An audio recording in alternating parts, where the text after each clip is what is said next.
Paper discussion. Paper discussion है ना, तो majorly we will discuss paper today. Test discussion मतलब उसके मॉडर्न फिजिक्स के क्वेश्चंस देखो जितने करो ना उतने कम है, टू बी वेरी ऑनेस्ट। मैंने टेस्ट डिस्कशन रखा इसलिए ताकि तुम लोग एक तो देख के आओ थोड़ा पेपर अपना जो तुम करके आए हो। आई होप आपने पेपर दिया हो, और अगर नहीं दिया तो फिर बाद में दिया हो, और अभी भी नहीं दिया है तो जिस भी बच्चे ने ऐसा है कि अभी तक पेपर नहीं दिया है, दे लेना अपने कन्वीनियंस के हिसाब से। जब भी टाइम मिलता है टाइमर सेट करके पेपर देना जरूर। तो आपको टाइम इसलिए दिया गया था ताकि आप एक बार एनालाइज कर लो, और आज हम प्रैक्टिस कर पाए तो आप उसमें सॉल्व करने में क्या करो, पार्टिसिपेट करो। ठीक है, तो जैसा कि मैंने आपको पहले भी समझाया था, मॉडर्न फिजिक्स और न्यूक्लियर फिजिक्स साथ में आती है। ठीक है, इंडिविजुअली भी क्वेश्चन आ सकते हैं इन दोनों से, लेकिन साथ में भी क्वेश्चंस आते हैं। तो आपको कोई एक टॉपिक को ऐसे पिक नहीं करना है। अगर आप दोनों पढ़ोगे ना, दोनों की प्रैक्टिस करोगे, तो आपका अच्छा खासा पोर्शन कवर होगा। लेकिन अगर आपने एक ही टॉपिक पढ़ा, एक छोड़ दिया, मॉडर्न पढ़ा और न्यूक्लियर छोड़ दिया, या फिर न्यूक्लियर पढ़ा मॉडर्न छोड़ दिया, तो आपको नुकसान होगा। जो क्वेश्चंस आएंगे हो सकता है आप टैकल नहीं कर पाओ। ठीक है, तो दोनों को एक ही चैप्टर का पार्ट मान के और फिर डील करना है। तो आज हम करते हैं कुछ टेस्ट के क्वेश्चन प्रैक्टिस, उसके बाद हम न्यूक्लियस भी पढ़ेंगे थोड़ा सा। थोड़ा I give you a basic idea. ज्यादा बड़ा चैप्टर है नहीं आपका न्यूक्लियर फिजिक्स, जो चैप्टर है इट्स इटसेल्फ अ पोर्शन, ये बड़ा नहीं है ज्यादा, तो ये कवर हो जाएगा हमारा बहुत जल्दी। ठीक है, आपकी कल क्लास नहीं है शायद, है ना? फिजिक्स की क्लास कल है? कल नहीं है आई गेस। नो सर नहीं। थर्सडे को है। थर्सडे को छुट्टी बोली है किसी ने? सर अभी नहीं अभी नहीं बताया, चलो ठीक है। अगर क्लास होती है थर्सडे को तो फिर आप फिजिक्स की क्लास थर्सडे को होगी, मतलब कल तो नहीं है। थर्सडे को इनकेस अगर होती है तो फिर उसमें हम न्यूक्लियर फिजिक्स ऑलमोस्ट कवर कर लेंगे। बचेगा तो फिर एक लेक्चर बचेगा, फिजन एंड फ्यूजन वाला पार्ट बचेगा, जो कि इतना इंपॉर्टेंट नहीं है, उसको बस पढ़ना है हमें। और अगर नहीं होती है थर्सडे को तो फिर अगले वीक से करेंगे ना, दिवाली के बाद। लेकिन आपका 10th ऑफ जनवरी को जो मेजर टेस्ट है उसके पहले न्यूक्लियर फिजिक्स और सेमीकंडक्टर्स दोनों खत्म हो जाएंगे। So do not miss a class, कोई क्लास मिस नहीं करनी है, सारी क्लासेस अटेंड करनी है, क्योंकि 12th खत्म होने वाली है, 12th का सिलेबस खत्म होने वाला है, और ये लास्ट के कुछ चैप्टर्स इंपॉर्टेंट हैं, उनको छोड़ो मत। ठीक है, क्लास कंप्लीट करके जाओ, 12th कंप्लीट करो। उसके बाद जब रिवीजन स्टार्ट होगा तब हम अलग तरह से डील करेंगे चीज़ों के साथ, लेकिन अभी तो बेसिक सिलेबस चल रहा है, तो अभी क्लास बिल्कुल भी लीव नहीं करनी। ठीक है, चलो भाई, I am sharing my screen. मुझे बताना आप लोग कि आपको विजिबल है या नहीं। आई गेस काफ़ी बच्चे आ चुके हैं। वी शिल स्टार्ट नाउ।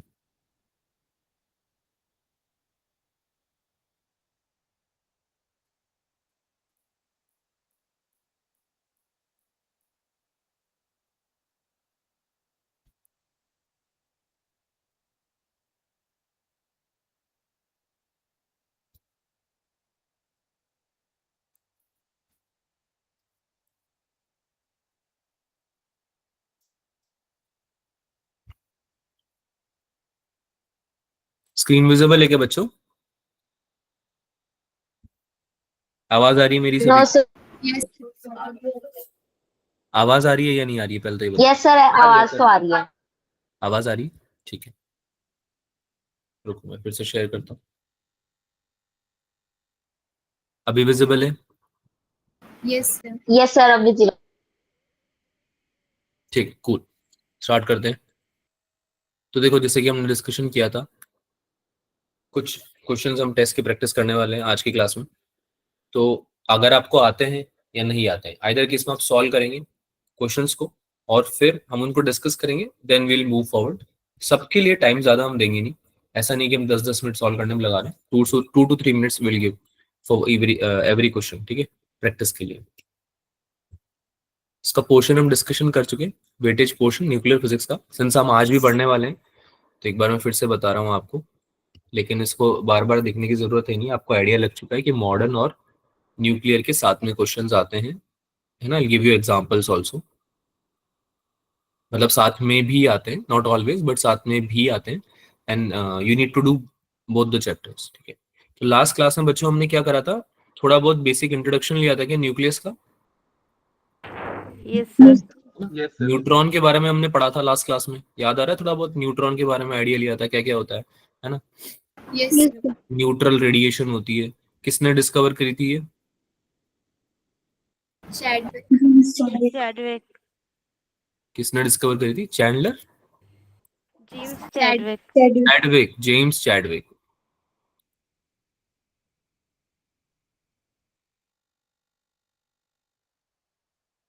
जेम्स चैडविक, है ना, चैडविक ने डिस्कवर करी थी, ठीक है।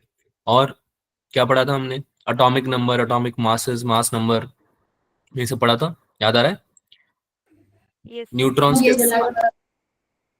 नंबर ऑफ न्यूट्रॉन्स कैसे निकालते थे? ए माइनस जेड से, mass number minus number of protons, right?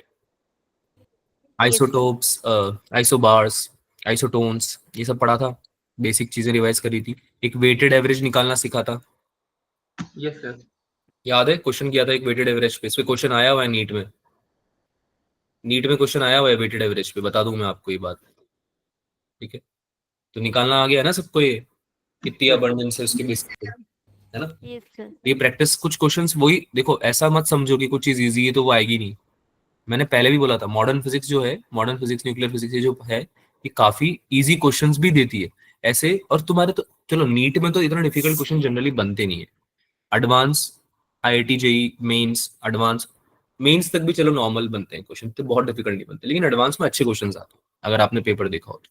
लेकिन एडवांस में मॉडर्न फिजिक्स के ऐसे क्वेश्चंस आते हैं जो आप लोग बहुत इजीली सॉल्व कर लोगे, है ना, पढ़ने के बाद, क्लास कंप्लीट करने के बाद। तो सोचो कि नीट में भी ऐसे क्वेश्चंस आ ही सकते हैं ना फिर तो, जो कि आप बहुत इजीली सॉल्व कर पाओ, राइट? तो इसलिए मैंने बोला था कि ये टॉपिक ऐसे छोड़ो मत, इसकी प्रैक्टिस कर लो एक बार पूरा, ताकि इजी क्वेश्चंस तो तुम बहुत इजीली टैकल कर लो और तुम्हारे वो मार्क्स तो सिक्योर कर ही लो जो कि बिना मेहनत किया, बिना ज्यादा मतलब मेहनत करे तुम्हारे आ सकते हैं, ठीक है? तो वेटेड एवरेज पे क्वेश्चन जो आएंगे हम कर लेंगे, कोई भी क्वेश्चन आता कर लेंगे, इजी क्वेश्चन है, राइट? Yes sir. Yes, ठीक sir. है, आज प्रैक्टिस Yes, करेंगे sir. इसके एक क्वेश्चन। इसके अलावा हमने क्या पढ़ा था? और कुछ पढ़ा था क्या? Anything new? कुछ याद आ रहा है या फिर से बस याद ही नहीं है सर, पढ़ा भी हो तो? Isotopes, isobars और isotones. वो तो बोल दिया ना मैंने, डिस्टेंस। इसके अलावा डिस्टेंस ऑफ क्लोजेस्ट अप्रोच कौन बोलेगा? डिस्टेंस ऑफ क्लोजेस्ट अप्रोच पढ़ा था? Yes, sir. Yes. Alpha particles आते हैं न्यूक्लियस के पास में, और अल्फा पार्टिकल का सेम चार्ज होने की वजह से डिफ्लेक्ट हो जाते हैं वो, है ना? डिफ्लेक्ट हो जाते हैं ना 180 डिग्री पे। मिनिमम डिस्टेंस जितना आ सकते हैं उस डिस्टेंस को हम क्या बोलते हैं? जितना मिनिमम डिस्टेंस आ सकते हैं उस डिस्टेंस को क्या बोलते हैं? Distance of closest approach, Yes, sir. है ना? इसके ऊपर भी क्वेश्चन सॉल्व करेंगे। एक क्वेश्चन इसमें है ना, आपके उसमें भी आया था, मॉडर्न फिजिक्स के टेस्ट में आया था बकायदा। वो एक प्रूफ है जिसमें कि मॉडर्न और न्यूक्लियर दोनों का यूज किया गया। आपसे निकलवाई डी ब्रॉगली वेवलेंथ है, मॉडर्न फिजिक्स में क्वेश्चन आना बनता है उसका, डी ब्रॉगली वेवलेंथ निकलवाई है आपसे, लेकिन उसमें यूज आया था न्यूक्लियर फिजिक्स का थोड़ा सा, है ना? Close distance of closest approach जो हमने पढ़ी थी ना, उसका यूज आया था, ठीक है? तो थोड़ा बहुत हमको सब चीजें पढ़ के रखनी है। बात समझ में आती है मेरी? Yes, sir. मुझे ऐसा क्यों लगता है तुम लोगों को सुनाई नहीं देता है? आप बीच में आवाज आ रही है बेटा? Yes. Yes, sir. हाँ हाँ, ठीक है। तो डिस्टेंस ऑफ क्लोजेस्ट अप्रोच में हमने क्या पढ़ा था कि आपका जो जितना भी प्रोटॉन होता है ना, बेसिकली उसमें जो उसकी जो काइनेटिक एनर्जी में जितना लॉस होता है उतना गेन हो जाता है पोटेंशियल एनर्जी में। याद करो, हमने बात करी थी कि एक अल्फा पार्टिकल भी है इन केस, तो वो बहुत दूर से आ रहा है, तो यहाँ पे मैक्सिमम काइनेटिक एनर्जी होती है क्या उसकी? Yes, sir. फिर Yes, जब वो sir. पास में आता है जिस पॉइंट Yes. पे, और फिर वो डिफ्लेक्ट हो जाता है, तो जिस पॉइंट तक वो आता है उस जगह पे मैक्सिमम पोटेंशियल एनर्जी हो जाती है क्या उसकी? Yes, sir. तो जितनी आपकी लॉस हुई है काइनेटिक एनर्जी, जितनी आपकी लॉस हुई है काइनेटिक एनर्जी, वही तो गेन हुआ है पोटेंशियल एनर्जी में। अरे कंजर्वेशन होता है ना एनर्जी का, Yes, sir. नहीं समझ में आया? भाई तुम्हारा जो पार्टिकल है आ रहा है इन्फिनिटी से, आ रहा है, मान लो आया आया न्यूक्लियस के पास आया, है ना? न्यूक्लियस के पास आया positively charge particle, alpha particle हो, प्रोटॉन हो, कोई भी हो, पॉजिटिवली चार्ज पार्टिकल पास में आया, उसकी काइनेटिक एनर्जी बहुत ज्यादा थी स्टार्टिंग में, तभी तो आ रहा था वो। अरे बात समझ में आ रही है? तभी तो आ रहा था क्योंकि काइनेटिक एनर्जी ज्यादा थी। काइनेटिक एनर्जी ज्यादा Yes, नहीं sir. क्यों आता ज्यादा, मतलब मैक्सिमम से आ रहा है ना ऑब्वियसली। अब आ रहा है और फोर्स ऑफ रिपल्शन भी होगा, जितना पास में आता जाएगा रिपल्सिव फोर्सेस लगेंगे, क्योंकि चार्जेस सेम है। सेम चार्जेस के बीच में इलेक्ट्रोस्टैटिक फोर्स जो लगता है वो कौन सा लगता है? रिपल्सिव लगता है ना, Yes, sir. है ना? रिपल्सिव नेचर का लगता है। तो अगर पास में आ रहा है तो काइनेटिक एनर्जी कम होगी ना। तुम सोचो किस भाग रहे हो स्पीड ब्रेकर की तरफ, याद करो कल बताया था, गाड़ी चला रहे हो तुम, बाइक चला रहे हो, अपनी स्कूटी चला रहे हो, स्पीड ब्रेकर की तरफ जा रहे हो, तो तुम स्पीड ब्रेकर की तरफ जाते जाते काइनेटिक एनर्जी बढ़ा थोड़ी देते हो अपनी। अरे बात समझ में आ रही है? मतलब Yes, बढ़ानी तो नहीं चाहिए। अब तुम ये मत बोलना कि सर हमें मजा आता है स्पीड ब्रेकर पे ऐसे उड़ा के लेके जाते हैं, है ना, रॉकेट बना देते हैं गाड़ी को, ठीक है। तो वो सब बातें तो मेरे को ऑब्वियसली अच्छी नहीं लगेगी अगर ऐसा बोलोगे तो, और ऐसा करना भी नहीं चाहिए हमें, है ना, चोट लग सकती है आपको। लेकिन टेक्निकली कैसे चलाना चाहिए अगर हम सही तरीके से चला रहे हैं उसके बारे में बात हो रही है ना। कि स्पीड ब्रेकर आता है तो जैसा कि उसका नाम है स्पीड ब्रेकर, ब्रेक करता है स्पीड को ना, कम करनी है। तो काइनेटिक एनर्जी मैक्सिमम से मिनिमम की तरफ जा रहे हैं, और जब ऐसा कर रहे हैं तो पोटेंशियल एनर्जी में गेन हो रहा है जो काइनेटिक एनर्जी में लॉस हो रहा है ना, एनर्जी कंजर्व हो रही है। बात समझ में आती है? Yes. ठीक है। तो यही कॉन्सेप्ट यूज करते हैं हम कभी कभी क्वेश्चन सॉल्व करने के लिए भी, जिसमें कि आपको, जैसे कि आपको 9th क्वेश्चन में पूछा था पेपर में, है ना, डिस्कस करेंगे उसको भी। तो यार ये सब चीजें पढ़ी थी, एक रेडियस भी पढ़ा था क्या? Yes, sir. भूल गए, भूल चुके हो सब कुछ। क्या आपको अपना नाम याद है? Do you guys remember your names? yes, sir. I doubt it. क्या पढ़ा था रेडियस ऑफ न्यूक्लियाई में? क्या होती है रेडियस ऑफ न्यूक्लियाई?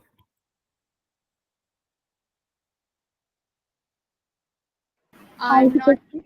A1/3. नहीं याद क्या बच्चों? एक सेकंड रुको। R equals to R naught A⁻1/3। Yes, याद sir. आ रहा है कुछ ऐसा पढ़ा था? R क्या होती है radius of nucleus? Yes, sir. Yes, sir. है ना। और R नॉट की वैल्यू कितनी होती है? 1.2 femtometer. फेम्टोमीटर, FM, Yes, sir. है ना। R नॉट की वैल्यू जब भी निकालनी 1.2 FM लगाएंगे हम, ठीक है। ए क्या होता है, मास नंबर होता है क्या ये?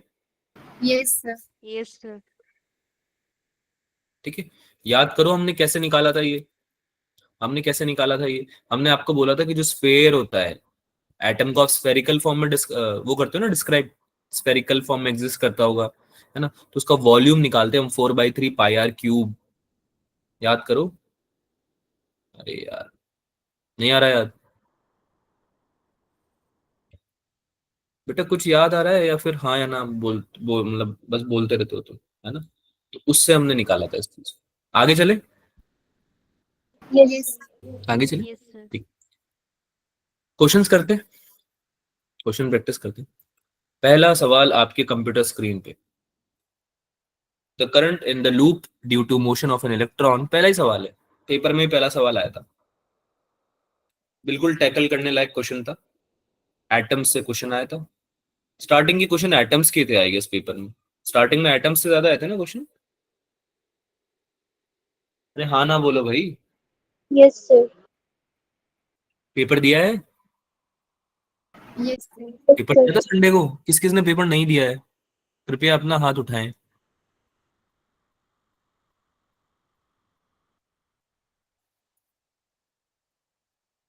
हाँ भाई,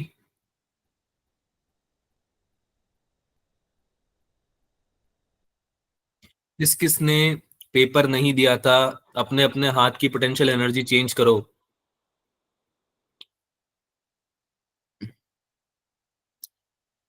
दो बच्चों ने नहीं दिया था, बाकी सब ने दिया था। लग तो नहीं रहा है किसी ने दिया है। चलो कोई ना, आप लोग नीचे हाथ करें अपना बच्चों, और क्वेश्चन को ट्राई करें क्योंकि चैप्टर सबने पढ़ा हुआ है, and I am very sure के दिया है या नहीं दिया है आप अटेम्प्ट कर लोगे इसको। ठीक है, एक बच्चे का आंसर अभी आया है। हाँ भाई। 2 minutes and then we'll discuss this question.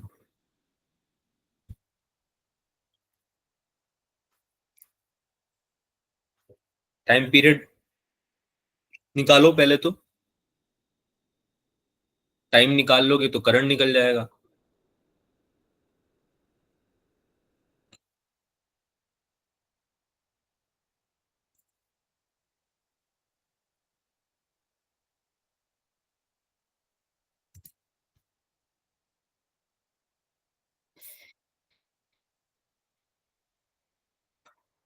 जिनको नहीं आ रहा है वो डिस्कस भी लिख सकते हैं, क्योंकि अभी तक मेरे पास एक ही बच्चे का आंसर आया, केवल डिम्पल का।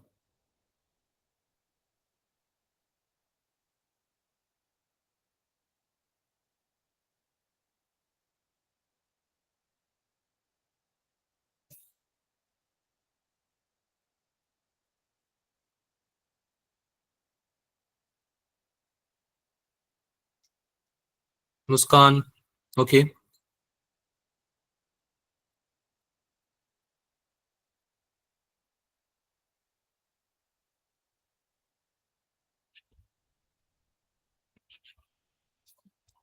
Yes Sana, that is right thing to do. I hope कि आंसर आए होंगे आप लोगों के। अगर नहीं आए तो फिर आप लोगों को डिस्कस लिखना चाहिए, बट आप नहीं लिख रहे हैं, तो मैं अज्यूम करके चल रहा हूँ कि आपने क्वेश्चन अटेम्प्ट नहीं किया है। चलिए इधर देखिए, डिस्कस करते हैं। इधर देख लो सब लोग। अब सबसे पहले समझना है कि क्वेश्चन पूछना क्या चाह रहा है। करंट पूछना चाह रहा है। क्या पूछना चाह रहा है? करंट, है ना। लूप में करंट कितना आने वाला है? एक लूप है, लेट्स से कि एक लूप है, उसमें मोशन कर रहा है आपका इलेक्ट्रॉन, ठीक है। अब अगर इलेक्ट्रॉन मोशन कर रहा है, कोई चार्ज है, कोई चार्ज है वो मोशन कर रहा है, तो करंट कैसे डेवलप करेगा भाई? आई होता क्या है? D Q by D T होता है ना, Yes. है ना। तो charge phloem per unit time, charge phloem per unit time period, यही तो होने वाला है आपका करंट। बात समझ में आती है? Basic, Yes, sir. बिल्कुल बिल्कुल बेसिक चीज है ना। तो इसको निकालने के लिए टाइम निकालना पड़ेगा भाई। इलेक्ट्रॉन को रिवोल्यूशन करने में, रिवोल्यूशन पूरे रिवोल्यूशन में कंप्लीट करने में कितना टाइम पीरियड लगता है? तो टाइम पीरियड कैसे निकालते थे? ये टाइम पीरियड कैसे निकालते थे हम? 2 पाई r अपॉन v, इससे निकालते थे क्या बच्चों? Yes, sir. है ना। Yes, sir. अब इन सब चीजें दे रखी है, देखो तुम्हें 2 × पाई इंटू रेडियस कितना दे रखा है? 0.5 एमस्ट्रॉन्ग, है ना। Yes, sir. कन्वर्ट करना पड़ेगा मीटर में, तो 10⁻⁻10 से मल्टीप्लाई कर देंगे। डिवाइड बाय स्पीड भी दे रखी है, 2 × 10⁻⁶ मीटर पर सेकेंड, राइट। ये मीटर में कन्वर्ट किया बच्चों हमने, और यहाँ पे मीटर पर सेकंड नीचे है, तो आपका सॉल्यूशन हो जाएगा, 2 से 2 कट गया, 10⁻⁶ ऊपर जाएगा, -6 बन जाएगा, ठीक है। इसको जब आप सॉल्व करोगे तो टाइम आपका आ जाएगा 0.5 पाई, 0.5 pi into 10⁻⁻16 seconds, right. Right, अरे हाँ ना तुम, Yes. है ना। अब मैं Yes. चाहूँ तो 0.5 को 3.14 से मल्टीप्लाई करके लिख सकता हूँ, लिख लो, कोई दिक्कत नहीं है। पर मैंने 10 की पावर को -16 रहने दिया है, क्योंकि मैं आगे जब सॉल्व करूंगा तो काम आ जाएगा ये। कैसे? टाइम पीरियड आ चुका है मेरा, इसको मुझे पुट करना है इस फॉर्मूले में। करंट हो जाएगा मेरा 1.6। कितना होता है इलेक्ट्रॉन का वैल्यू? 1.6 इंटू 10⁻⁻19, आया ना। अरे Yes, चार्ज sir. ये होता है ना, इलेक्ट्रॉन के चार्ज, इस तरह चार्ज होता है ना इलेक्ट्रॉन पे। नीचे आ जाएगा 0.5 इंटू 3.14 मल्टीप्लाई बाय 10⁻⁻16। ये ऊपर चला जाएगा तो +16 बन जाएगा, और नीचे 0.5 और 3.14 मल्टीप्लाई होकर 1.57 बना देंगे, है ना। 1.57 और ऊपर 1.6 ऑलमोस्ट बराबर है, नहीं Yes, समझ? sir. ये चीज मिलके 1.57 बनाएगी, तो ये चीज और ये चीज ऑलमोस्ट बराबर है, तो कट होके 1 की ऑलमोस्ट 1 बन जाएगा, तो ये ऑलमोस्ट आपका 10⁻³ आ जाएगा। हाँ ना बोल दो यार, एम्पियर, Yes, sir. है ना। तो ये 1 मिली एम्पियर है क्या आंसर आपका? Yes, sir. Yes, sir. क्या क्वेश्चन समझ में आया या नहीं आया? Yes, sir. Yes. पक्का? आगे चलें। Yes, sir. Okay, solve the next one.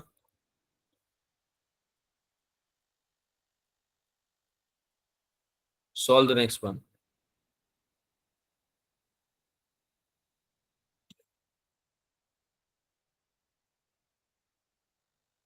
इस बार मुझे सबका आंसर चाहिए। अगर तुम अटेम्प्ट भी नहीं कर रहे हो तो आपको कभी फ्यूचर में टाइम नहीं मिलने वाला अटेम्प्ट करने का। अगर किसी को ऐसा लग रहा है कि सर दिवाली का टाइम चल रहा है, अब पढ़ने का मन कर नहीं रहा है, क्वेश्चन तो बिल्कुल करने का मन नहीं कर रहा है, या तो आप पढ़ा दो, है ना, या हम क्लास से जा रहे हैं, अगर कोई ऐसे सोचता है तो मैं उसको बता दूं कि आने वाली आपके जितने भी फेस्टिवल्स हैं और बेटर हो जाएं, इसलिए आप अभी मेहनत कर लो। और मेहनत करने का यही तरीका है कि जब क्लास में क्वेश्चंस डिस्कस हो रहे हैं तो उनकी प्रैक्टिस करी जाए, अटेम्प्ट की जाए। ठीक है, तो ट्राई करो, सॉल्व करने का ट्राई करो, फिर करते हैं discuss.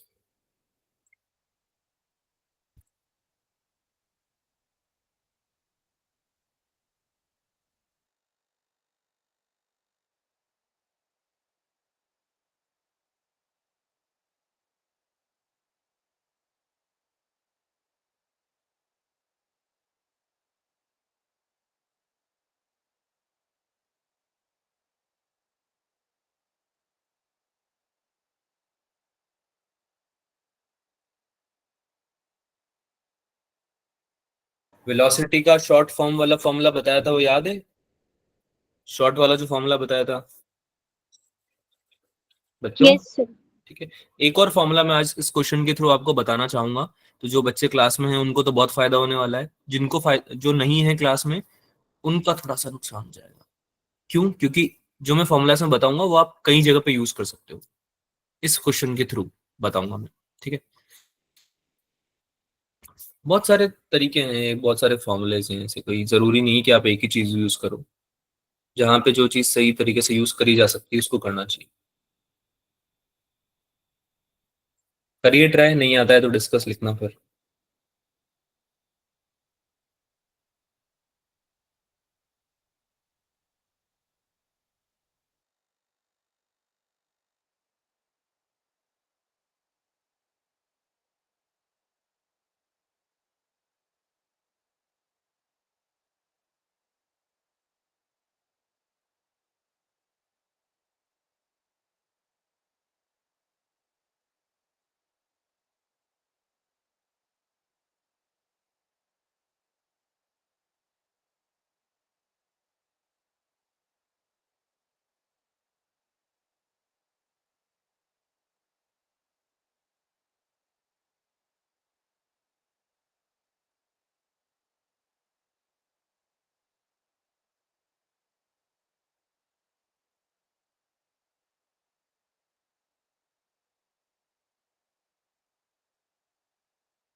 So we have got one answer, 1.52 into 10 power minus 16.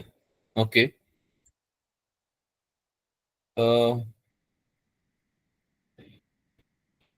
कैसे किया है डिम्पल, शेयर करना चाहोगे?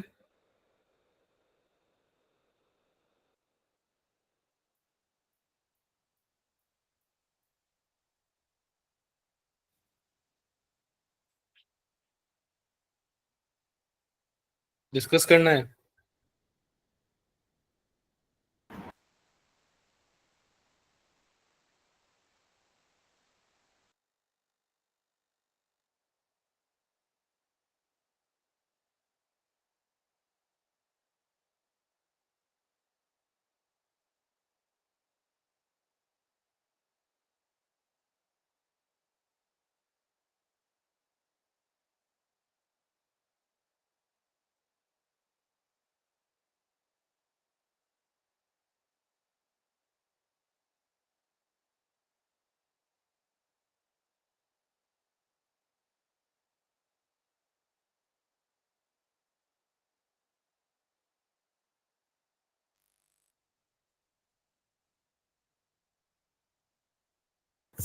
ओके, सब लोग इधर देखेंगे। एक फॉर्मूला मैंने आपको बताया था लास्ट में समराइज करके वेलोसिटी का, जो कि आपको हेल्प करेगा, ऐसा बोला था मैंने। ठीक है, क्या फॉर्मूला था बच्चों को? nth ऑर्बिट की वेलोसिटी अगर आप निकाल रहे हो इलेक्ट्रॉन की, तो क्या फॉर्मूला था? 2.18 into 10 to the power 6 into z upon n. फिर से बोलो। 2.18 into 10 to the power 6 into z upon n. सही है ये बच्चों? मीटर पर Yes, सेकंड, Yes, sir. है ना? Yes, sir. You can use this formula. 100% you can use this formula, no doubt about it. Because you need to calculate the time period of revolution, and that is 2 pi r upon v, as we have discussed in the previous questions as well. है ना? ये आप use कर सकते हो बिंदास इसकी जगह, ठीक है?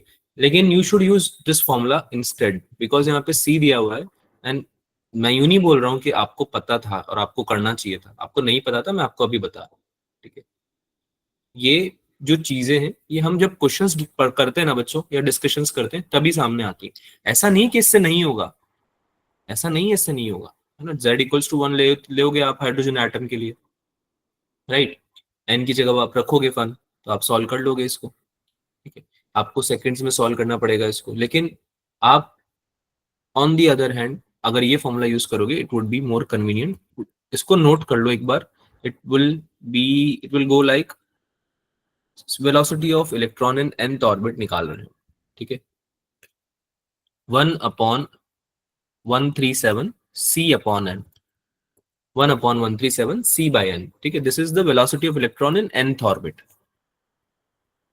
सेम फॉर्मूला, मतलब वही सेम चीज के लिए फॉर्मूला है, वेलोसिटी के लिए ही है सेम फॉर्मूला, बस इसमें हम c का यूज करेंगे। c क्या होती है?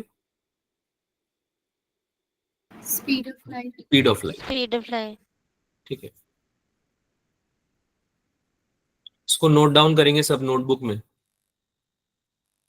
सो whenever there is c you can take anyway, है ना?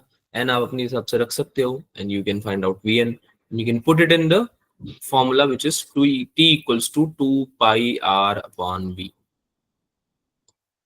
cool. r की वैल्यू पता है सबको? Yes, sir. Yes, sir. 0.53 into Yes, 10 sir. है ना? डिवाइडेड बाय v, जो अभी निकाला है आपने, 1/1/37, नीचे आ जाएगा c 3 into 10 की पावर 8, और ऊपर चला जाएगा 137, राइट? n की जगह 1 तो हम रख ही देंगे, है ना? हाइड्रोजन एटम के लिए ये, सिंस आप देख सकते हो कि यहाँ पे z की वैल्यू नहीं है, तो हाइड्रोजन एटम के लिए फर्स्ट ऑर्बिट के लिए निकालना है, तो n इक्वल्स टू 1 रख देंगे। तो क्या आंसर आ रहा है बच्चों इसका? 1.52 into 10 power minus 16, 1.52 into 10 power minus 16 seconds. कौन सा ऑप्शन है? सी ऑप्शन, ठीक है? इसको आप सॉल्व करेंगे, definitely this is gonna come. ये फॉर्मूला आपको मैं इसलिए लिखा रहा हूँ क्योंकि अगर सपोज करो, अगर डायरेक्टली आपको ऐसा कुछ मिल जाता है आर की वैल्यू में, जो कि कट सकता है सी से, it is more convenient to use, है ना? Otherwise you can also use that one also, no problem, ठीक है? जो भी आपको कन्वीनियंट लग रहा है आप यूज करो बिंदास, दोनों फॉर्मूले सही है। आगे चले, Yes. पूछना है Yes, किसी को? Anything to ask? नहीं?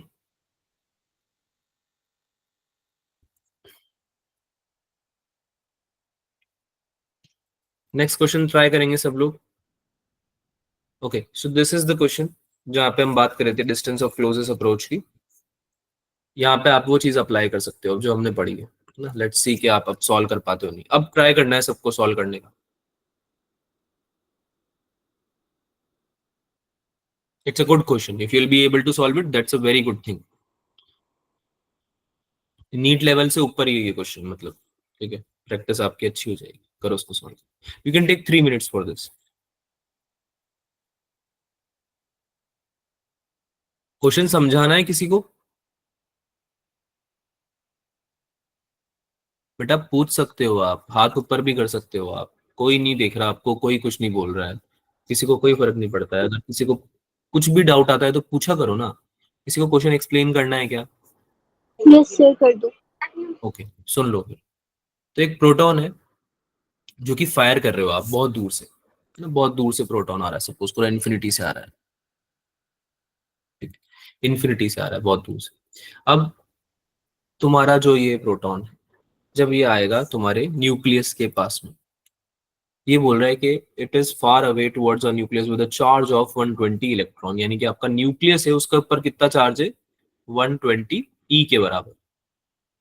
कितना चार्ज है इस पे, 120 ई के बराबर।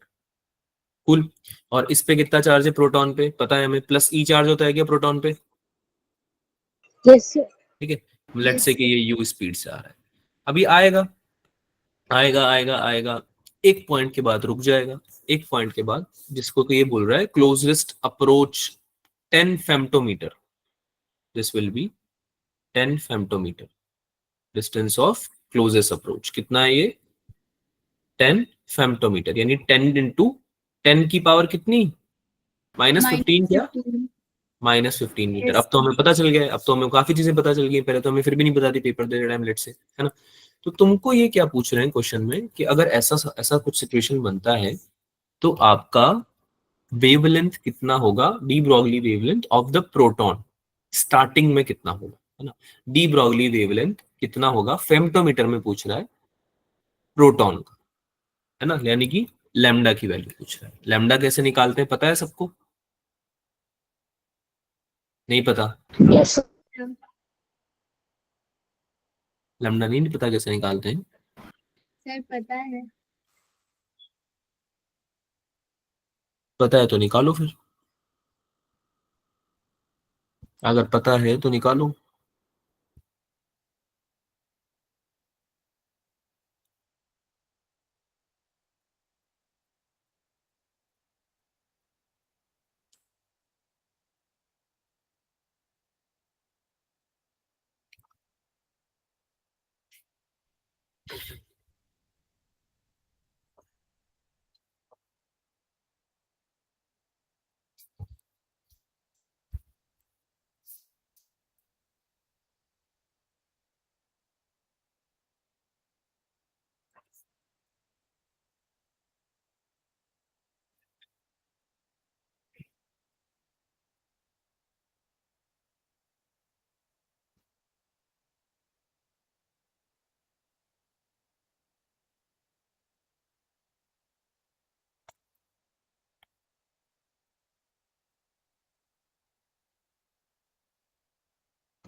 डी ब्रॉगली वेवलेंथ जिसको नहीं पता है उसको बता दूं, lambda equals to H upon M V से निकालते हैं हम, राइट,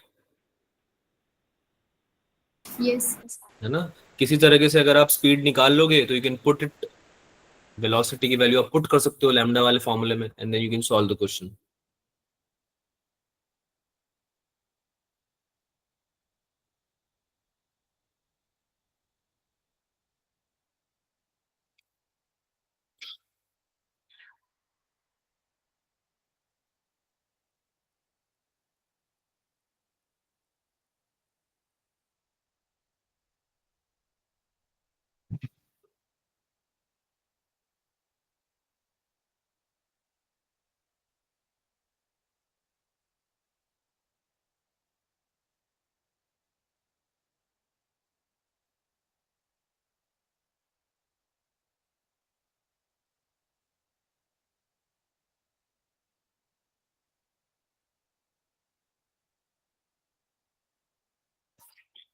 अगर नहीं आता है तो आप डिस्कस लिख सकते हो, क्लास लीव नहीं करनी है।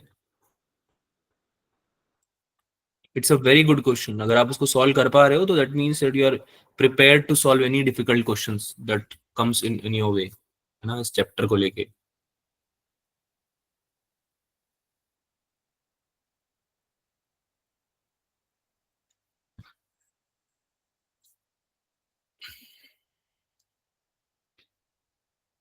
मुस्कान जी बोल रहे हैं डिस्कस करें, ठीक है।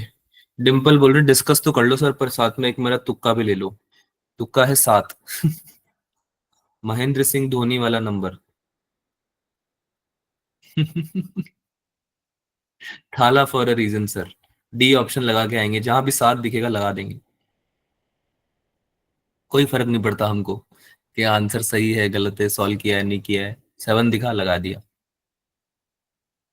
ये सब तो नहीं सोचते हो तुम लोग पेपर देते वक्त? No, sir. Good, because you are going to be a doctor. ठीक है, अगर ये सब सोच के ऑपरेशन किया ना तो आगे कुछ नहीं बोलना चाहता हूँ। मैं तो नहीं कराऊंगा तुमसे इलाज अगर तुम ऐसा करोगे तो। ठीक है, सॉल्व करें। Yes. Yes, sir. वैसे इवेंचुअली आपका आंसर सही है बच्चा, पता नहीं आपने कौन सा रीजन अगर दिया है खुद को डिम्पल, बट हाँ हाला फॉर अ रीजन। आंसर सही है। चलो करें, डिस्कस करें। Yes. Yes, sir. हमने अभी बात करी थी थोड़ी देर पहले कि आपका कोई भी जो पार्टिकल है, सब एटॉमिक पार्टिकल है, proton electron whatever it is, alpha particle हो गया जो भी है, वो आ रहा है इन्फिनिटी से अगर, है ना, तो न्यूक्लियस के पास आएगा। अब सिंस वो सिमिलर चार्ज पोजेस करता है तो वो रिपेल होएगा, है ना, तो प्रोटॉन भी रिपेल होएगा। अब प्रोटॉन रिपेल हो रहा है तो मैक्सिमम काइनेटिक एनर्जी से आ रहा है, तो उसकी पोटेंशियल एनर्जी में गेन हो जाएगा ना जितनी लॉस होगी। अरे यार समझ में आ रही है बात? Yes, sir. Yes, sir. अरे यार आगे बढ़ो, अब धोनी से इंडियन टीम भी बढ़ चुकी है, इधर ध्यान दो। क्या बात कर रहे थे हम कि आपका जो प्रोटॉन है जब वो आ रहा है इन्फिनिटी से और न्यूक्लियस की तरफ आ रहा है, तो आपका काइनेटिक एनर्जी में जो लॉस होगा वो पोटेंशियल एनर्जी में गेन हो जाएगा क्या? Yes, sir. Yes, sir. ठीक है, काइनेटिक एनर्जी निकालने आती है सबको, half M V square. Kinetic Yes, energy sir. निकालनी आती है ना, half M V square. Yes, sir. Kinetic energy में जो लॉस होगा वो गेन हो जाएगा पोटेंशियल एनर्जी में। ठीक है, अच्छा, ये पोटेंशियल एनर्जी में जो गेन हो रहा है वो कैसे हो रहा है कि आपकी जो इलेक्ट्रोस्टैटिक फोर्स लग रहा है आपका, तो आपकी इलेक्ट्रिक फील्ड की स्ट्रेंथ के बराबर ही तो आने वाली है पोटेंशियल एनर्जी आपकी, K Q one Q two by R. Electric field strength की बात कर रहा हूँ मैं। ठीक है, तो कितना हो जाएगा भाई? पोटेंशियल एनर्जी भी यही होता था, K into Q one Q two by R होता था क्या, चार्ज Yes, पार्टिकल sir. की वजह से, है ना। तो दो चार्जेस इन्वॉल्व है क्या पोटेंशियल एनर्जी जो हम डिस्कस कर रहे हैं। एक तो वो प्रोटॉन की है जो आ रहा है बहुत दूर से, जिसका क्यू चार्ज ले लेते हैं, है ना, स्मॉल क्यू चार्ज ले लेते हैं। ठीक है, और एक आ रहा है, एक आपका जो ऑलरेडी है प्रेजेंट। नहीं समझ में आई बात? एक तो ये रहा चार्ज Q1, और एक ये जो चार्ज आ रहा है यहाँ से प्रोटॉन Q2। बात समझ में आ रही है? Yes, sir. तो पोटेंशियल एनर्जी दोनों के इंटरेक्शन से ही तो होगी भाई, स्टोर्ड एनर्जी होती है ना। तो ये हो गई हाफ एम वी स्क्वायर, और ये कितनी होगी, K into capital Q into small Q upon R. अब ये आर क्या है? यही तो है क्लोजेस्ट डिस्टेंस ऑफ अप्रोच, है ना, क्लोजेस्ट अप्रोच की distance, distance of closest approach. बात समझ में आती है सबको? देखो दी भी हुई है यहाँ पे 10 इंटू टेंस की पावर -15। क्या कॉन्सेप्ट समझ में आया सबको या नहीं आया? Yes, sir. यार हाँ ना भी नहीं बोलोगे तो कैसे काम चलेगा? नहीं बोलोगे? Yes, sir. समझ में आया? Yes, sir. चलो सॉल्व Yes, करते हैं, sir. सॉल्व करते हैं। दो तरीके से, दो तरीके हैं सॉल्व करने के। या तो आप इस कॉन्सेप्ट को यूज करके सॉल्व कर लो, है ना, या फिर आप जो आपका फॉर्मूला है पूरा पूरा पूरा प्रॉपर फॉर्मूला लगाओ। दोनों तरीके बता देता हूँ मैं तुम लोग, ठीक है। पहले वो तरीका बताता हूँ जो मेरे को लगता है कि तुम्हें यूज करना चाहिए। तो एक तो ये हो गया, काइनेटिक एनर्जी को आपको पोटेंशियल एनर्जी के बराबर करना है। इसको सॉल्व करोगे तो क्या बन जाएगा, ये speed will be equal to, speed will be equal to be equals to कितना बनेगा बताओ? अंडर रूट आएगा पहले तो, इधर अंडर रूट आएगा ना। अरे हाँ ना बोलो यार। Yes, sir. 2 ऊपर चला जाएगा तो ये क्या बन जाएगा, 2 into capital Q into small Q upon के को 4 पाई एप्सिलॉन नॉट ले लेते हैं। जनरली हम इसी में डील करते हैं क्योंकि 4 पाई एप्सिलॉन, देखो यहाँ पे वैल्यू भी दे रखी है के की, है ना, ये तो मेरे को दिक्कत नहीं, के लिख लो चाहे 4 पाई एप्सिलॉन नॉट लिख लो 1 अपॉन, है ना, multiply by R, multiply by R into नीचे ये m चला जाएगा क्या क्रॉस मल्टीप्लाई होके, Yes, sir. This will be your speed. Now you need to put it in de Broglie wavelength निकालने के लिए जो हम लिखते हैं formula H upon M B, याद है सबको? एच अपॉन मोमेंटम, या भूल गए हो? याद है सर। है ना, यहाँ पे रखना है, इसको लिख दो यार, बहुत इजी है अब तो, अब सॉल्व करना। H upon lambda equals to H upon mass into, थोड़ी कैलकुलेशन हो जाएगी बड़ी क्योंकि यहाँ पे आप पुट करोगे इसको एम वी की जगह, 2 इंटू। अब मुझे एक बात बताओ, तुम्हारा जो कैपिटल क्यू ये जो एम इंटू वी है, इसको जब तुम ऊपर ले जाओगे, ध्यान से सुनना मेरी बात को, एम इंटू वी है, वी में जो अंडर रूट का पोर्शन है उसको जब तुम ऊपर ले जाओगे, 4 पाई एप्सिलॉन नॉट नीचे आएगा, तो 4 पाई एप्सिलॉन नॉट ऊपर चला जाएगा क्या? इसको सॉल्व करके डायरेक्ट लिख सकता हूँ मैं ये? अरे ये वाला पोर्शन जो है नीचे वाला डिनोमिनेटर वाला, ये ऊपर चला जाएगा ना, यहाँ पे एच के साथ चला जाएगा ना ये। Yes sir. यार मैं पूरा लिख देता हूँ वरना तुम कंफ्यूज हो जाओगे, जल्दी जल्दी कैलकुलेशन नहीं कर पा रहे हो लगता है, कोई बात नहीं, धीरे धीरे कर लो। कैपिटल क्यू की वैल्यू तो बता सकते हो या वो भी नहीं बताओगे? कैपिटल क्यू की वैल्यू 120 इलेक्ट्रॉन, 120 ई है, और proton E plus E multiply by M divided by 4 pi epsilon naught multiply by R की वैल्यू कितनी, 10 इंटू 10 की पावर माइनस 15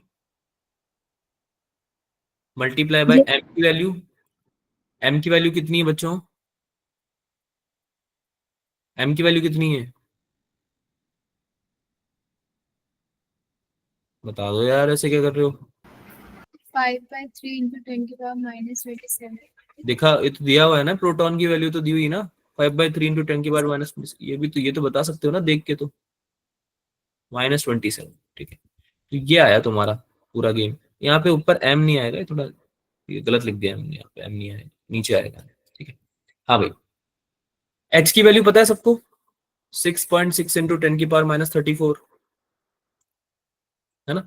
ये सब चीजें आप सॉल्व कर सकते हो अब, है ना। अब इसमें तुम क्या करोगे, 6.6 इंटू 10 की पावर -34 यूज नहीं करोगे, रीजन, ये यूज नहीं करोगे, रीजन, रीजन बताओ जल्दी से। एच बाई की वैल्यू दे रखी है सर। एच बाई ई की वैल्यू दे रखी है, ये बहुत बढ़िया ऑब्जर्वेशन है, और ये ऑब्जर्वेशन जरूरी है पेपर में। तुम देखो ना यार, तुम क्वेश्चन पढ़ रहे हो, तुम्हें एच बाई ई की वैल्यू अलग से दिख रही है, बाकी सब चीजें तो तुम्हें पता है कि तुम्हें जरूरत है, फेम्टोमीटर को कन्वर्जन की जरूरत भी थी तुम्हें, तुम्हें मास की जरूरत था प्रोटॉन का, 1/4 पाई एप्सिलॉन नॉट तुम्हें पता था, चलो, पर तुम्हें उसकी भी जरूरत थी। ये एच बाई ई क्यों दे रखा था अगर तुम्हें यूज ही नहीं करना तो, है ना। तो इसका यूज हमें सीखना है करना, ठीक है।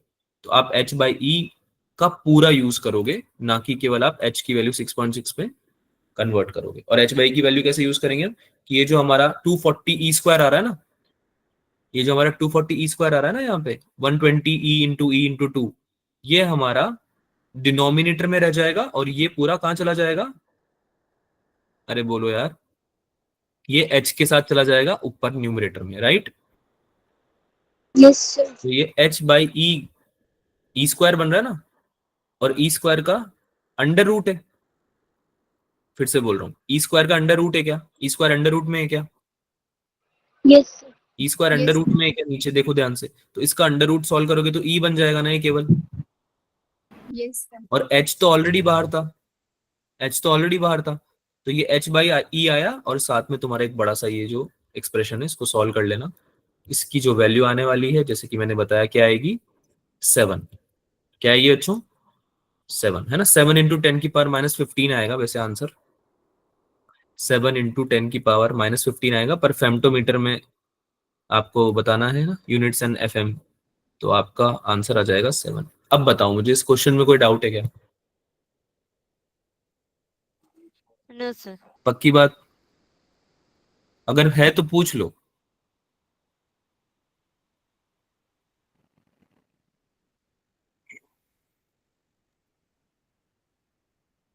नहीं है डाउट?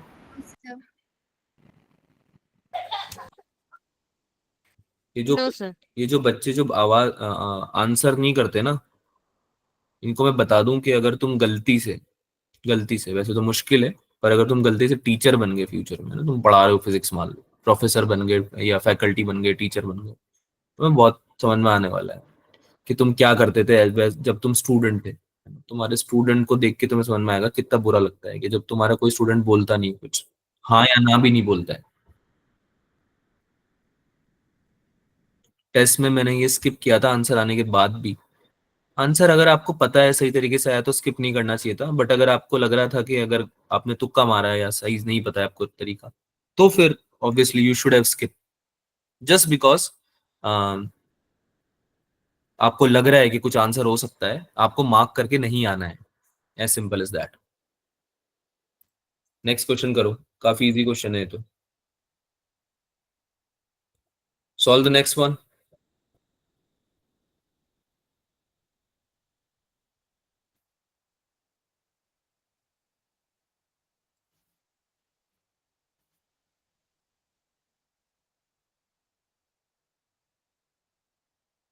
सबका ये आ रहा है?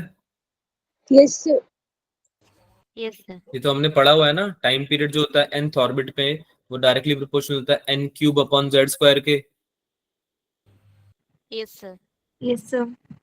अरे पता है ना तो सबको, या इसमें भी डाउट है? ये मैंने रिवाइज करने के लिए भी बोली थी सारी चीजें, अगर आप पढ़ के गए थे तो देखो कितने डायरेक्ट क्वेश्चंस हैं। आई होप सबका सही हुआ होगा ये क्वेश्चन, है ना। और ओमेगा के लिए क्या बताया था बच्चों? ओमेगा किसके डायरेक्टली प्रोपोर्शनल होता है? Z square upon में n cube. है ना, उल्टा हो जाता है ना इन दोनों का, उल्टा हो जाता है ना, एक रेसिप्रोकल में हम डील करते हैं, ठीक है। तो देखो कि Yes, अगर sir. आप पढ़ के भी जाओगे ना बेसिक चीजें तो डायरेक्ट क्वेश्चन बन जाते हैं, और एग्जाम नीट में भी आ सकते हैं, ऐसा कुछ नहीं नीट में नहीं आ सकते। अगर डायरेक्टली मान लो फॉर्मूला नहीं भी पूछ रहा तो वो वैल्यूज दे देगा, वो एक ही बात है।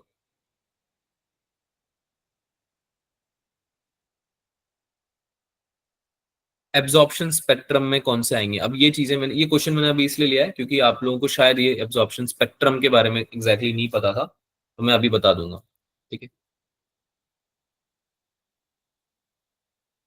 तो मैं आपको एक चीज बता देता हूँ पहले, तो आप खुद आंसर देख के बताना मुझे, मैं आपको बता रहा हूँ। एब्जॉर्प्शन स्पेक्ट्रम में केवल मतलब ये इसमें जो इन्वॉल्वमेंट होता है वो केवल उनका होता है जिसमें कि एक्साइटेशन ऑफ, जिसमें कि ग्राउंड लेवल का एक्साइटेशन होता है हायर लेवल।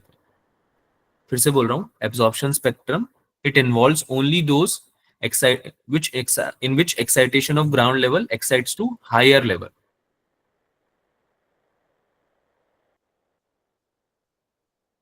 ठीक है, यानी कि जो ग्राउंड लेवल तक आ रहे हैं केवल वो ही आपके एब्जॉर्प्शन स्पेक्ट्रम में लाई करेंगे। तो कौन से आ रहे हैं ग्राउंड लेवल तक?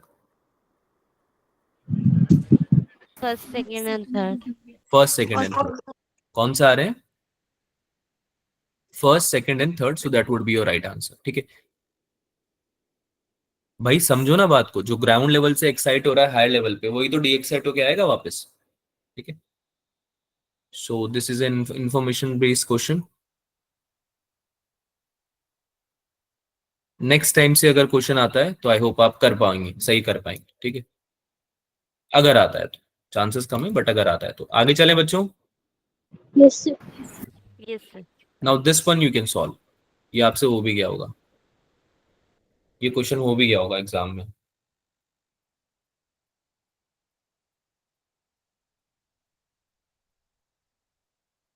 Ratio of the longest wavelength corresponding to Lyman and बामर।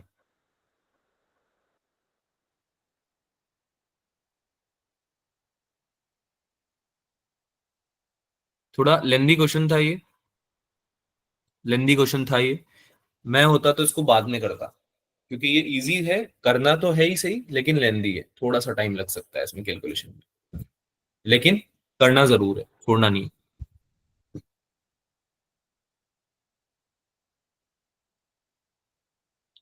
Solve करेंगे सब लोग और आंसर बताएंगे मुझे।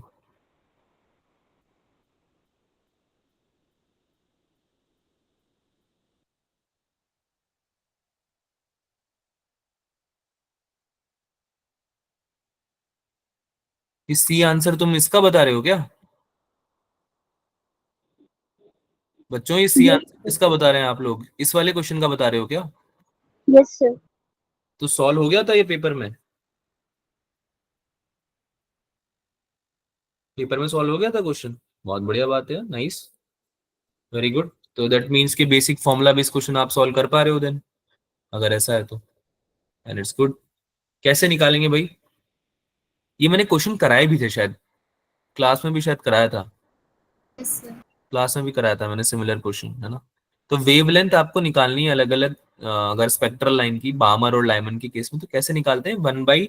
1/λ ऑफ लाइमन क्या हो जाता है?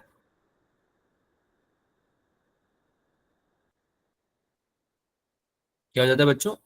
R²। अगर हाइड्रोजन की बात हो रही तो Z की वैल्यू तो 1 हो जाएगी, तो RZ² होता है, तो R मल्टीप्लाई बाय 1/1² होता है क्या लाइमन में? Yes, sir. -1/n²। भाई जो भी ऑर्बिट से आ रही है उससे आएगी तो 1 पे ही, है ना। और बामर के केस में क्या हो जाता है?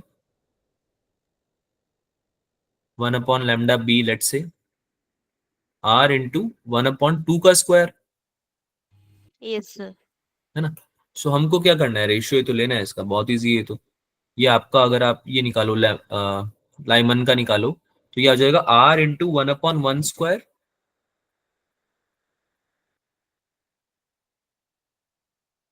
माइनस n की वैल्यू। अब आपको बोल रहा है लॉन्गेस्ट वेवलेंथ, तो लॉन्गेस्ट वेवलेंथ कब आएगी? लाइमन के केस में हमने बोला था कि एनर्जी लेवल जिसमें सबसे छोटा होता है एनर्जी डिफरेंस, उसमें वेवलेंथ सबसे बड़ी आती है, यानी कि नियरेस्ट वाले से। तो अगर हम लाइमन की बात करें, n=1 पे आता है आपका इलेक्ट्रॉन डी एक्साइट होके, राइट। तो n=2 से ही आ जाएगी क्या लॉन्गेस्ट वेवलेंथ बच्चों? Yes, sir. और अगर हम बामर Yes, sir. अगर हम बामर की बात करें तो n=3 सबसे पास पड़ता है बामर Yes, को। sir. तो n=3 से जो आ रही है वो लॉन्गेस्ट वेवलेंथ दे देगी क्या? Yes, sir. है ना। तो हमें बस क्या करना है, लाइमन के केस में 1/n की जगह 1/2 रखना है ना। और बामर की जगह क्या रखना है?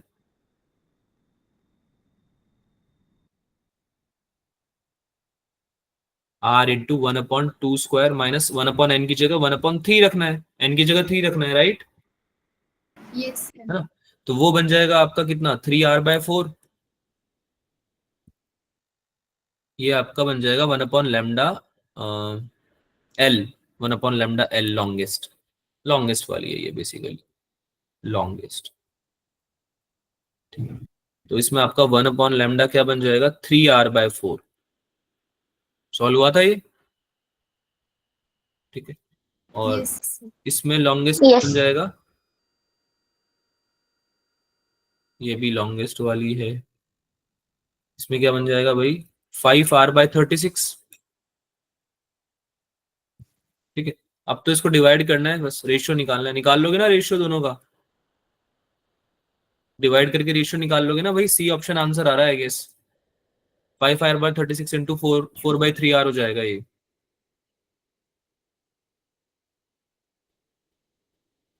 ऐसा कुछ हो जाएगा, ठीक है। सॉल्व कर लो, ये हो जाएगा 9, R से R कटा, ये आ गया आपका 5/27, राइट। आगे चलें बच्चों। Yes, sir. Yes, sir. Solve the next question, solve the next question. Third question, back to previous ones. थोड़ा थोड़ा सा डिफिकल्ट है ये क्वेश्चन, क्योंकि इसमें आपका जो फॉर्मूला है वो एक्सप्लेनेबल नहीं है। एक्सप्लेनेबल नहीं है मतलब आपको मैंने बताया नहीं है, लेकिन मैं आपको फॉर्मूला बता देता हूँ। फॉर्मूला आपको बता देता हूँ, एक बार आप सॉल्व कर लेना इसको, है ना। इस क्वेश्चन में बेसिकली जो यूज हो रहा है ना, इम्पैक्ट पैरामीटर, इम्पैक्ट पैरामीटर, वो आपको पता नहीं कैसे निकालते हैं एक्चुअली। तो कुछ क्वेश्चंस ऐसे हैं जो कि जस्ट बिकॉज वो चैप्टर टेस्ट का पार्ट है इसलिए दे दिए गए हैं, है ना, ताकि आपको कुछ ना कुछ ऐसा चीज भी नहीं रह जाए जो आपको पता नहीं हो। तो इसलिए मैं आज के डिस्कशन में इसको ले रहा हूँ। उसका फॉर्मूला नोट करोगे आप बस, इसका आप बस फॉर्मूला नोट करोगे और आगे कभी आता है तो आप यूज करोगे, ठीक है। इसमें बी एंड डी में कंफ्यूजन हो रहा था तो गलती हो गया। बी एंड डी में कंफ्यूजन क्यों हो रहा था? सॉल्व करना आता है आपको ये?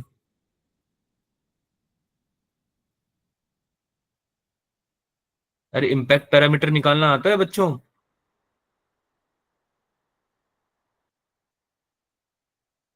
पता नहीं यार, आंसर भी नहीं करते तुम लोग तो। स्कैटरिंग एंगल का यूज कैसे करते हैं पता है क्या? नहीं पता ना? No, sir. No, फिर sir. कैसे कंफ्यूजन हो रहा था? सोल्यूशन लिख रहा हूँ, सोल्यूशन लिख लो, नोटबुक में भी नोट कर लेना इसको। क्वेश्चन वोश्चन नहीं आने वाला इसके ऊपर। B impact parameter,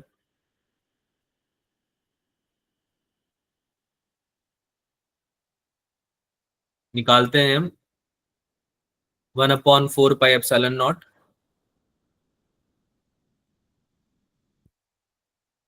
z into E square, लिख लो ये साथ में लिखते रहो, कॉट थीटा बाई 2। अब इसमें जो थीटा बाई 2 है ये आपका स्कैटरिंग एंगल है। डेविसन एंड जर्मर पता है ना सबको, स्कैटर हो रहा था ना उसमें, अल्फा पार्टिकल स्कैटरिंग हो रही थी ना, अरे याद आ रहा है कुछ? Yes, sir. ठीक है, इलेक्ट्रॉन की, अल्फा पार्टिकल की, ठीक है। तो उसी से रिलेटेड है न्यूमेरिकल, लेकिन आपको जितना अभी बता जा रहा है आप उतना लिख लीजिए, अगर कभी क्वेश्चन आता है तो उसके बेसिस पे आप सॉल्व कर सकते हो, अदरवाइज मोस्ट प्रोबेबली इस पे क्वेश्चन नहीं आएगा, परेशान होने की इसमें जरूरत नहीं है। ठीक है, आगे लिखेंगे, एक सेकंड रुको। हाँ, नीचे डिवीजन में आ जाएगा आपका के की वैल्यू, यानी कि आपका काइनेटिक एनर्जी। ठीक है, काइनेटिक एनर्जी ये होता है आपका बी का इम्पैक्ट पैरामीटर का फॉर्मूला। अब इसमें हम वैल्यूज पुट कर सकते हैं। जेड की वैल्यू कितनी दी हुई है बच्चों? 1/4 पाई एप्सिलॉन नॉट, तो 9 इंटू 10⁻9 हो जाएगा, राइट? जेड Yes, की sir. वैल्यू 79 दे रखी है, 79 है ना, एटॉमिक नंबर।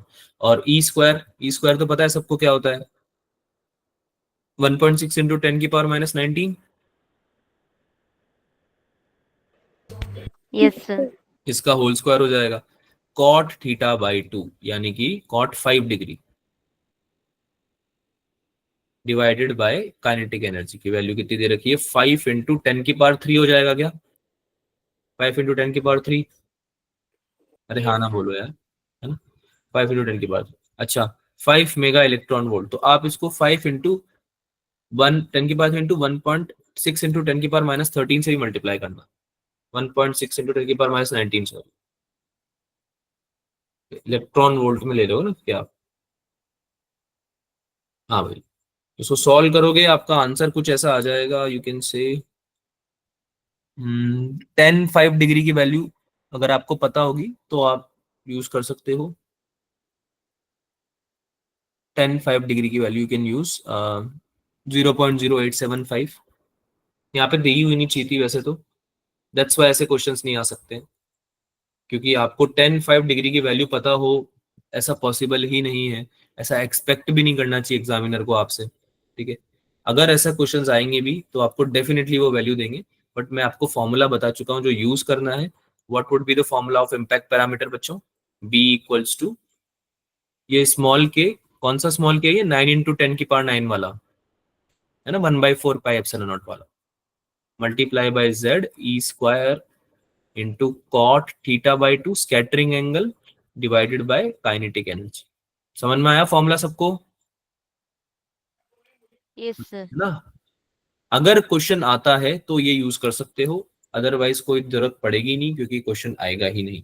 ठीक है, अगले आगे चले, एक लास्ट क्वेश्चन करते हैं, उसके बाद फिर हम थोड़ा सा न्यूक्लियस पढ़ते हैं, न्यूक्लियर पढ़ते हैं, and then will wrap up. ठीक है, बाकी आपके जो भी डाउट्स है वो आप पूछ सकते हो। बच्चों ने जिन्होंने मुझे पूछे थे डाउट्स वो तो मैंने लिए हैं कुछ तो, अगर आपको डाउट्स आते हैं, पेपर में डाउट है, तो आप मुझसे पूछा करो, जैसे कि मैंने आपको बताया, आप मुझसे मुझे बताया करो कि सर ये डाउट्स हैं क्लास ये पेपर में जो आए हैं। ठीक है, करो सॉल्व करो, पहले ही डिस्कस लिख दिया डिम्पल ने, चलो ठीक है।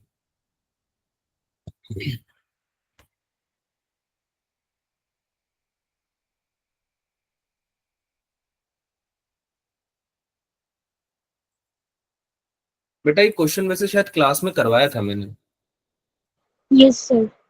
तो बहुत ही इजी क्वेश्चन है, और पता नहीं आप लोगों ने गलत कैसे कर दिया, तो क्लास में करवाया मैंने एग्जैक्टली।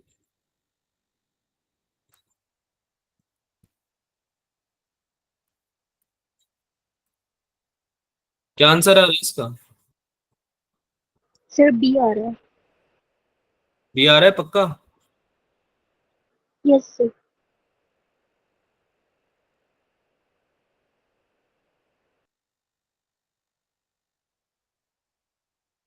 करें भाई, डिस्कस करें। Yes, sir.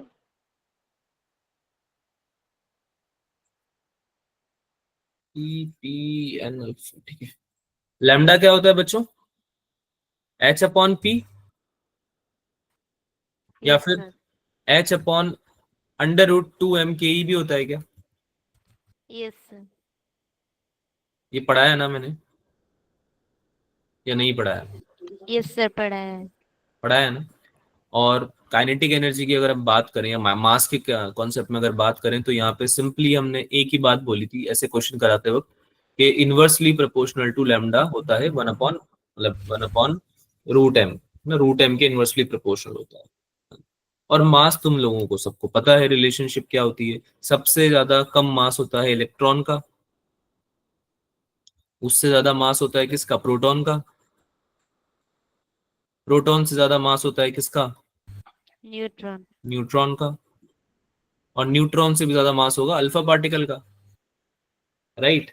तो इसका लैम्डा का ऑर्डर रिवर्स हो जाएगा क्या? इलेक्ट्रॉन्स का सबसे बड़ा wavelength, then lambda P, then lambda N, और सबसे छोटा अल्फा। Lambda alpha. तो बी आंसर आ जाएगा क्या बच्चों? Yes sir. डाउट है? तो इजी क्वेश्चन है ना।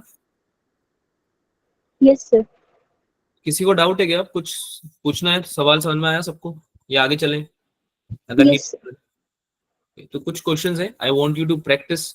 मैंने किसी रीजन से डाले हैं ये क्वेश्चन यहाँ पे, तो ऐसा नहीं है कि आपको इग्नोर करने हैं। ये 2 क्वेश्चंस हैं, ये आपको प्रैक्टिस करने हैं, ठीक है। अगली क्लास में पूछ सकता हूँ। समझ में आई बात? Yes, sir. Yes sir. Binding energy पढ़ते हैं बच्चों, बाइंडिंग एनर्जी पढ़ते हैं। अब बाइंडिंग एनर्जी क्या होती है ये हमने केमिस्ट्री में पढ़ा हुआ है टॉपिक, पहली बात तो। It is the minimum energy required to break the nucleus into its constituent particles, या फिर it is the amount of energy released during the formation of nucleus by its constituent particles and bringing them from infinite separation. अगर वो बहुत दूर है infinite separation और तुम उनको पास ले आए और तुमने न्यूक्लियस बना दिया, क्या करा तुमने? न्यूक्लियस बना दिया। लेट्स से कि तुम्हारे पास Z प्रोटॉन्स थे। क्या थे तुम्हारे पास? Z प्रोटॉन्स थे, है ना। और A+Z तुम्हारे न्यूट्रॉन्स थे। यही फॉर्मूला होता है न्यूट्रॉन और प्रोटॉन का, यस सर। है ना। इसको मिला के तुमने बना दिया न्यूक्लियस। पहले तो तुमने एटम बनाया, ठीक है, A और Z का। अब इस प्रोसेस में कुछ एनर्जी रिलीज होगी क्या बच्चों? Yes, yes sir. सर। कुछ तो एनर्जी रिलीज होगी ना जब तुम प्रोटॉन को और न्यूट्रॉन को साथ में लेके आ रहे हो। मान लो तुम्हारे पास प्रोटॉन है, न्यूट्रॉन है, तुम साथ में लेके आ रहे हो, तुम साथ में लेके आ रहे हो और तुमने न्यूक्लियस बना दिया AZ वाला, है ना। ए एटॉमिक मास नंबर हो गया प्रोटॉन और न्यूट्रॉन के मिलने से, और Z हो गया प्रोटॉन एटॉमिक नंबर उसका। तो ये जो प्रोसेस तुम कर रहे हो, तुम्हें एनर्जी तो देनी पड़ेगी ना, रिलीज तो होगी ना एनर्जी इसमें। तो ये जो एनर्जी है इसी को हम क्या बोलते हैं? Binding energy of nucleus. क्या बोलते हैं इसको? Binding energy of nucleus. Nucleus. अब अगर इस न्यूक्लियस को जो तुम बना है ना, ये जो बना है, इसको तुम अगर इतनी ही एनर्जी प्रोवाइड कर दो, ध्यान से सुनना मेरी बात, अगर तुम इसको इतनी ही एनर्जी प्रोवाइड कर दो तो ये ब्रेक भी हो सकता है अपने कॉन्स्टिट्यूएंट पार्टिकल्स में, यानी कि न्यूट्रॉन और प्रोटॉन में। क्या ये बात समझ में आई सबको? Yes sir. ठीक है। Yes, तो sir. बाइंडिंग एनर्जी होती ही क्या है आपकी? मिनिमम एनर्जी आपको कितनी चाहिए एक न्यूक्लियस को ब्रेक करने के लिए, या फिर दूसरी लैंग्वेज में समझे तो कितनी एनर्जी लगेगी न्यूक्लियस बनाने में। यार जितनी बनाने में लगेगी उतनी ब्रेक करने में भी लगनी चाहिए ना, Yes, sir. है ना। तो बाइंडिंग एनर्जी की डेफिनेशन यही होती है, ठीक है। यहां तक हमने समझ में आया, ठीक है। जब बाइंडिंग एनर्जी निकालते कैसे हैं? फॉर्मूला क्या होता है बाइंडिंग एनर्जी का? फॉर्मूला होता है delta MC²। Equals to MC² पढ़ा Yes, sir. है? Yes, वही sir. है, वही है। Equals to delta MC², that is your formula, that is your formula, ठीक है। इसको नोट डाउन करो, नोट डाउन करेंगे इसको। अब इसमें डेल्टा M जो है बच्चों, ये है मास डिफेक्ट। ये क्या है? Mass defect.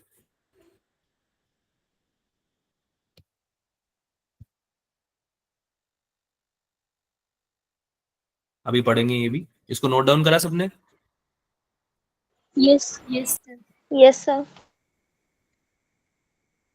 तो एक, अगर हम बात करें 1 kg मास की, वैसे तो 1 AMU में हम लेते हैं जनरल, लेकिन मान लो 1 kg मास की बात हम कर रहे हैं, उसको बनाने में कितनी एनर्जी खर्च होगी, तो ये हमने पढ़ा हुआ है, निकाला हुआ है बेसिकली। 931.5 या 931 मेगा इलेक्ट्रॉन वोल्ट खर्च होती है ना। तो इसलिए हम 931 से मल्टीप्लाई कर देते हैं जब भी हम बाइंडिंग एनर्जी निकाल रहे होते हैं, यानी कि अगर आपके पास डेल्टा एम प्रेजेंट है एएमयू में, तो आप डायरेक्टली 931 मेगा इलेक्ट्रॉन वोल्ट से मल्टीप्लाई करके टोटल बाइंडिंग एनर्जी निकाल सकते हो उस न्यूक्लियस की जिसकी मास की बात हो रही है, डेल्टा एम की बात हो रही है। ठीक है, ये फॉर्मूला बहुत इंपॉर्टेंट है, ये भी आप लिखेंगे। डेल्टा ई या binding energy equals to delta M in AMU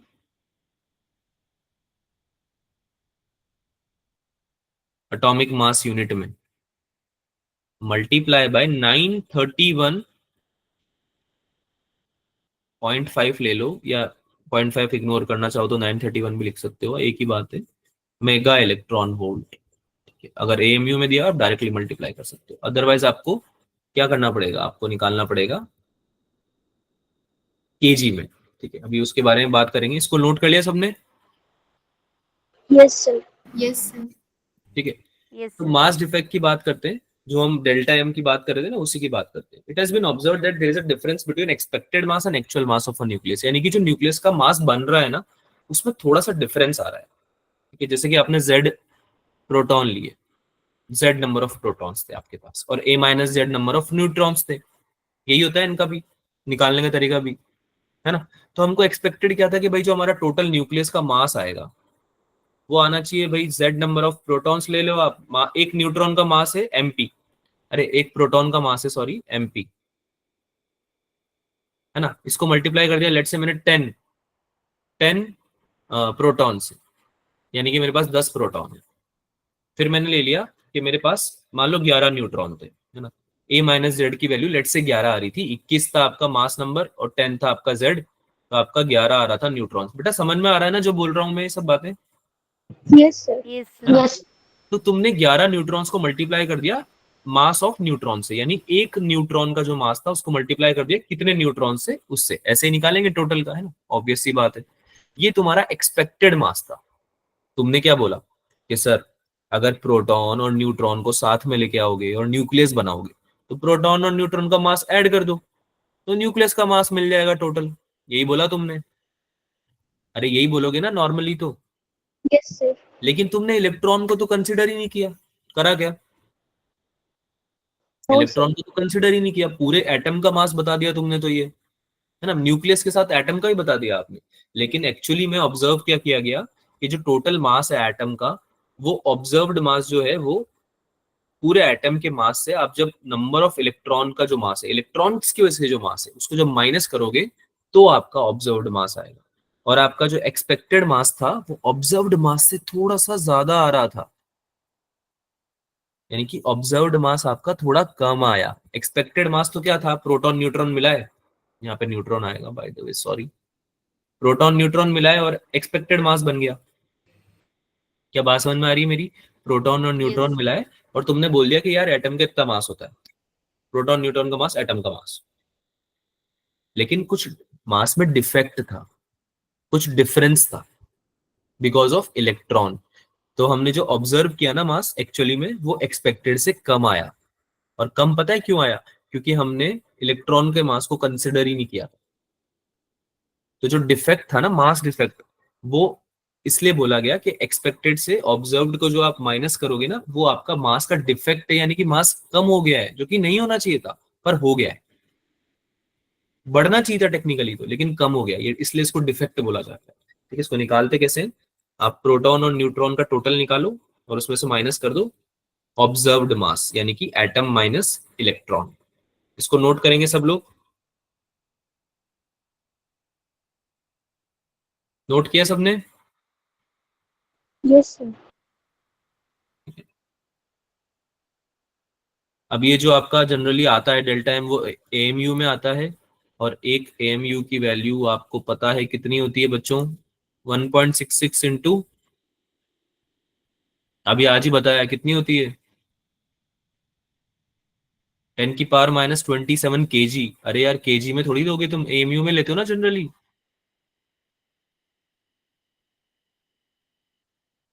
क्या मेरी बात समझ में आ रही है या नहीं आ रही है, जल्दी से बताओ। Yes, Yes, sir. sir. तो अगर आपको बाइंडिंग एनर्जी निकालनी है तो डेल्टा एम निकालना पड़ेगा। डेल्टा एम अगर दिया हुआ है आपको तो आपको मेक श्योर करना है वो एमयू में दिया हुआ, कन्वर्ट कर लेना, वरना केजी से आप पता ही है आपको तरीका, है ना। 931 से मल्टीप्लाई कर देना मेगा इलेक्ट्रॉन वोल्ट से, तो आपकी बाइंडिंग एनर्जी आ जाएगी। मास का डिफेक्ट, मास का डिफेक्ट क्यों आया, क्योंकि आपकी जब न्यूक्लियस बना उसमें कुछ मास का लॉस हुआ, कुछ मास का डिफेक्ट हुआ। तो वो जो लॉस है, वो जो एनर्जी की वजह से, रिलीज की वजह से लॉस आ रहा है, वो डेल्टा एम वो ही बाइंडिंग एनर्जी में कंट्रीब्यूट करता है। और उस एनर्जी को हम निकालने के लिए डेल्टा एम की वैल्यू निकालना जरूरी है। और निकालते कैसे हैं डेल्टा एम को, आप एक्सपेक्टेड से ऑब्जर्व्ड मास को माइनस कर दो। Is this clear? पूरी पिक्चर क्लियर है सबको? Yes, sir. Yes, sir. पक्की बात? Yes, sir. So do this one question. Do this one question in homework and solve this one. ये आपके वेटेड एवरेज पे जो मैंने करवाया था ना लास्ट क्लास में, वेटेड वाला बच्चों, अबंडेंट वाला याद है? Abundant Yes. वेटेड वाला वो क्वेश्चन है, इसको कर लेना। ये वाला क्वेश्चन आप अभी कर लो, then will wrap up the class. Class खत्म करते हैं, चलेगा? कर लोगे? Yes, sir. ठीक है, इस क्वेश्चन को कर लो, then will wrap up the class.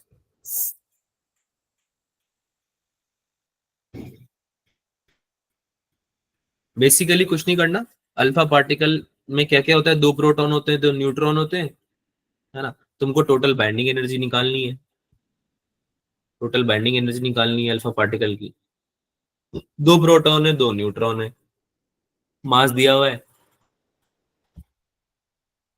मास दिया हुआ है एक हाइड्रोजन एटम का, न्यूट्रॉन का भी दिया हुआ है। तो आप क्या करोगे, प्रोटॉन 2 प्रोटॉन होते हैं तो 1.007878, ये एक का दिया हुआ है मास, तो 2 से मल्टीप्लाई कर दोगे, है ना। फिर 2 न्यूट्रॉन से मल्टीप्लाई कर दोगे, फिर माइनस करोगे किसको, अल्फा पार्टिकल के मास को। ठीक है, ये आपका डेल्टा एम निकल के आएगा, इससे निकलेगी बाइंडिंग एनर्जी।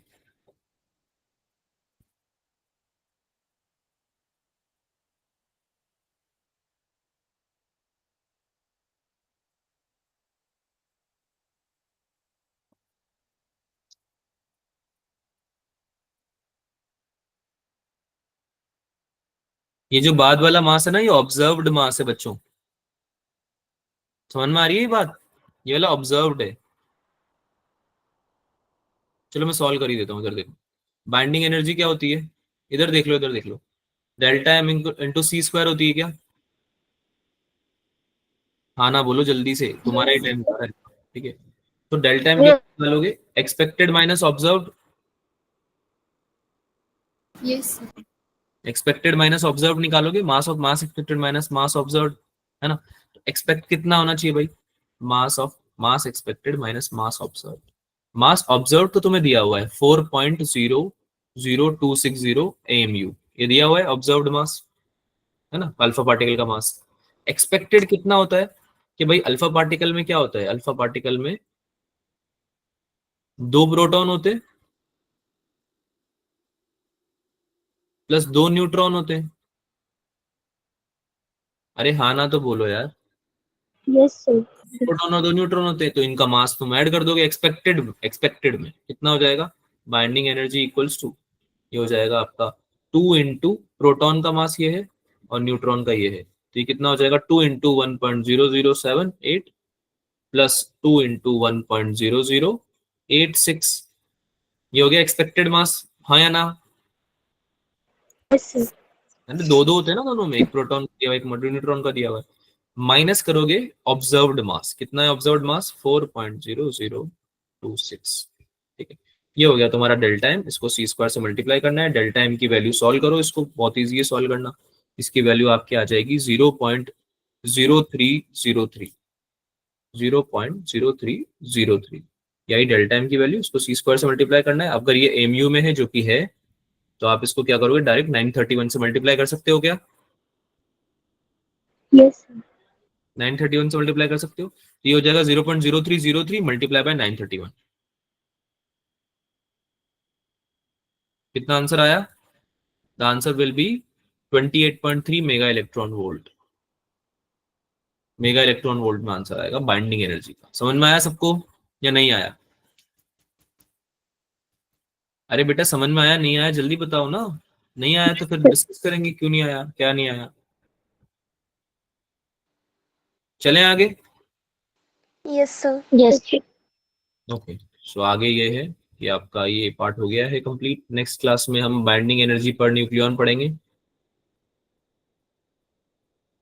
और कुछ क्वेश्चन प्रैक्टिस करेंगे। ऑलमोस्ट आपका न्यूक्लियर फिजिक्स कंप्लीट ही हो जाएगा। ठीक है, होमवर्क आपका ये है कि आपको डीपीपी जो मैं शेयर करूंगा वो सॉल्व करनी है। काफी क्वेश्चंस आप कर सकते हो अब बाइंडिंग एनर्जी पे, वेटेड एवरेज पे, इन सब पे।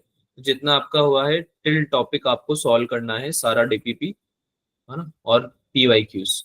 अब आपकी कल क्लास नहीं, परसों हम मिलेंगे तो यू हैव टाइम। और बाकी आप मॉडर्न फिजिक्स के क्वेश्चन भी प्रैक्टिस कर सकते हो पेपर के। ठीक है, इसके ऊपर भी आप प्रैक्टिस कर सकते हो। कोई डाउट आता है तो आप पूछो। कुछ पूछना है किसी को? Any doubts? No, sir. चलो मिलते हैं फिर अगली क्लास में। Bye bye everyone. Bye, good sir. Night. Dhanteras. Bye bye. Bye, sir. Good night, sir.